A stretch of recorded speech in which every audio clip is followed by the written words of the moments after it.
Hey guys, it's Matthew here once again, and wanted to quickly talk about the Diablo 4 Season 1 announcement. Just quick thoughts on it, how much I like it, and maybe things you didn't notice or point out, etc. Yeah, it's called Season of the Malignant, first season for Diablo 4, coming out in 2 weeks' time, and it's timed pretty well for us PoE frogs because you get about a week of Season 1 playing if you want it, and then ExileCon, and then after that, 2 weeks or so after that, we'll probably get a new PoE massive league, which I expect to be absolutely huge. So Diablo 4 might be something to tide you over until then. And yeah, just going to throw out a quick few opinions and point out some stuff on it. So Season of the Malignant. Basically, we would have thought, oh, maybe it's kind of like a delirium or something, but it hasn't really ended up being that way, I don't think, mechanics-wise, from what they showed off. It's maybe more like an arch nemesis style, extra tougher monster. So you're pretty much going to be playing the game kind of normally.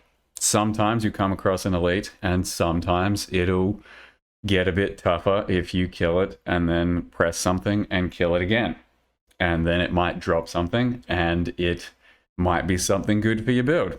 And it's not very deep. A lot of people have already immediately criticized it. I said personally when it first came out, I'm like, yeah, this is probably about as good as they could have done for a season one. And everyone's like, are you kidding me? It's, they could have done much better or something. And I'm saying, I don't know, realistically, like with the game the way it is, like kind of largeness of the game, and it just came out, and this is season one. It's not like they're going to double the size of the game or some shit. They weren't going to double in scope what was going to happen in Diablo 4 in Endgame. That's the largest sort of complaint. Everyone's like, I want more Endgame, I want more, replay loop or some shit like that. And at best, they could have introduced like another system, like a Tree of Whispers or a Helltide or something like that. And that probably wasn't going to be happening. So, what it did is kind of expand some things, and one of the good things that it does kind of expand upon is potential builds and potential things you can do with your characters, and that is through that Malignant Gem system thing. So the big problem with this is it's kind of like Legendary Gems from Diablo 3. If you played Diablo 3 and you've seen Legendary Gems, you're like, where have I seen this before? And it seems very reminiscent of that, and it's a bit worrying that there's going to be stuff coming, I suppose, in Diablo 4 where you would have thought it would be in Diablo 4 because it was in Diablo 3 and it was something that was good, an upgraded feature at some point, a bug fix, or like, a feature that got added because it was requested, stash space, stuff like that, for example. And then it doesn't exist in Diablo 4 and gets re-added later as content. That's a bit concerning, which is what these powers are. They are copy-paste, essentially, so you're getting your gem sockets from your jewelry to become something a bit more powerful. And part of the problem there is they're already very powerful. You have armor in your jewelry sockets, and losing that, it's going to suck. But from what we've seen, the new powers aren't anything too impressive. Like, I thought, to begin with, I saw this and I thought, okay, that's not too bad, because stuff that augments your skills and makes new builds, that's good replay value in and of itself.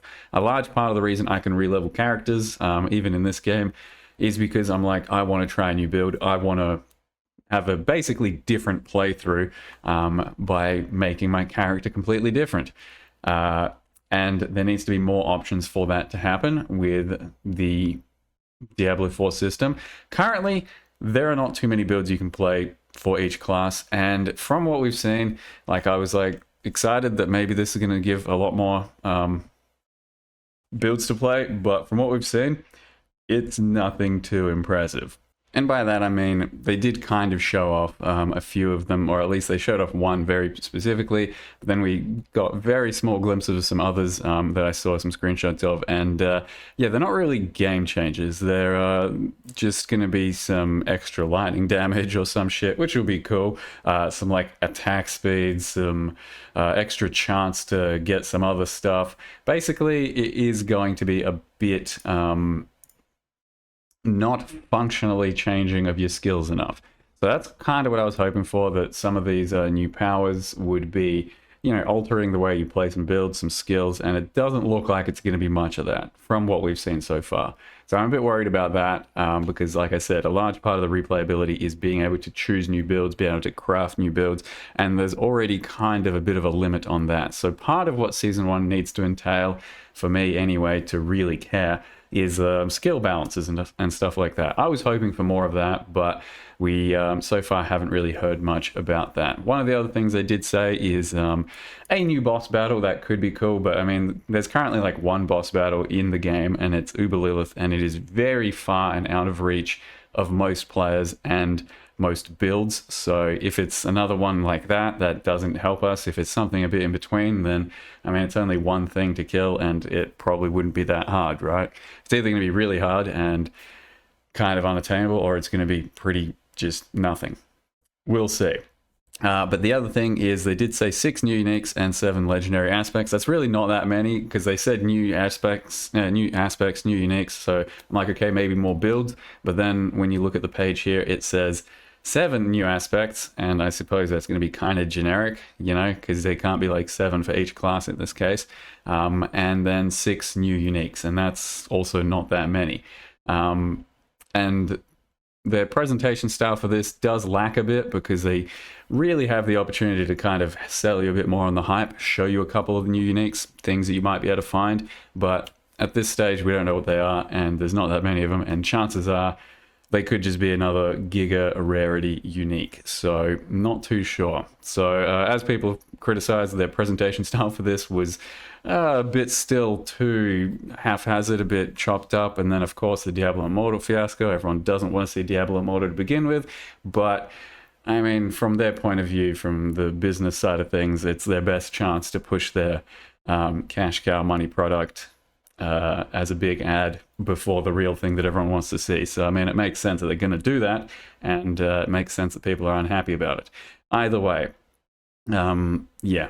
You then have some sort of new quest line, which, to be honest, I wouldn't care about. It seems like some sort of side plot thing. If we get more campaign quest line or more like primeval, lesser evil stuff, all that cool shit, cool, I'm kind of in for it. If it's like some side stuff, some guy I never heard of, and some random disease or something, or, malignance, whatever.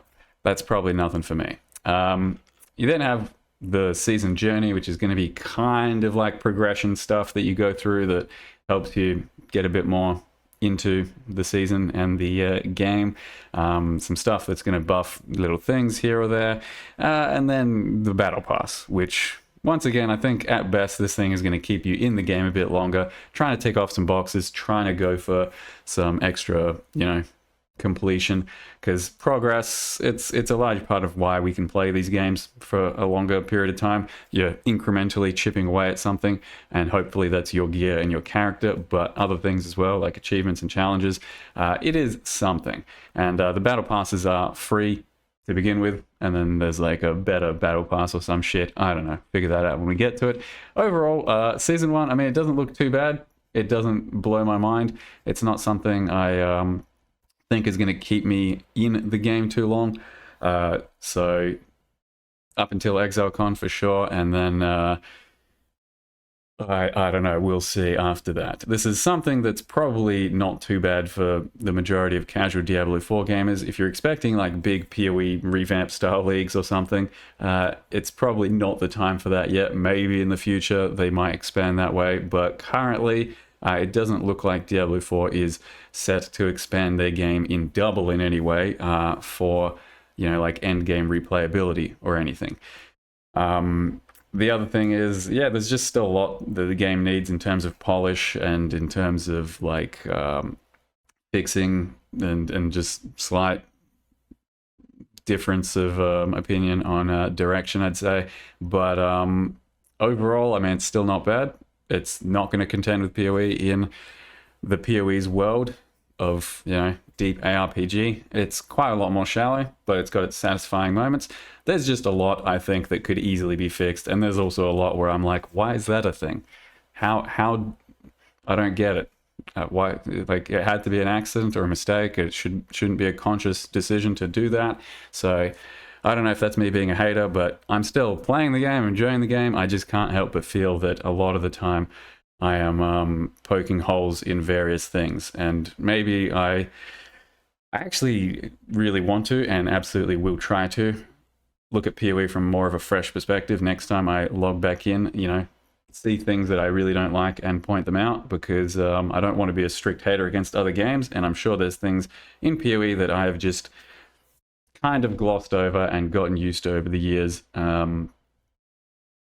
because I've just been playing it so long and you know, adapted with it.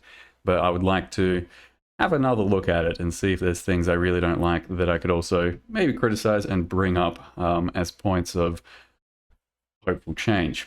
Either way, that is season 1. Season 2 is where they will hopefully have more of an opportunity to respond to community feedback, because season 1 was basically shipped right from the get-go. There wasn't really going to be much opportunity to change direction or anything. Season 2 is something they've been working on as well, but something they can incorporate a lot of other bigger changes into, because they've had a lot of feedback about stuff that might need changing. So yeah, maybe something else to look forward to. It's going to last like 3 months. Seems like we're in for some good ARPGing either way, because PoE is going to be good, Diablo 4 is going to be something, and you can kind of chop and change between. And then of course the huge PoE 2 eventually. For me, PoE 2 isn't real until it's real, and you know, whenever that comes out, cool. But until then, we literally have no idea. Hopefully that gives you some kind of insight into season 1 and my thoughts on it. It's okay, but yeah, it's not anything mind-blowing, but it's not anything to be super disappointed about either, I don't think. Feel free to be disappointed though, if you want to be. Okay, so thank you for watching. See you guys next time.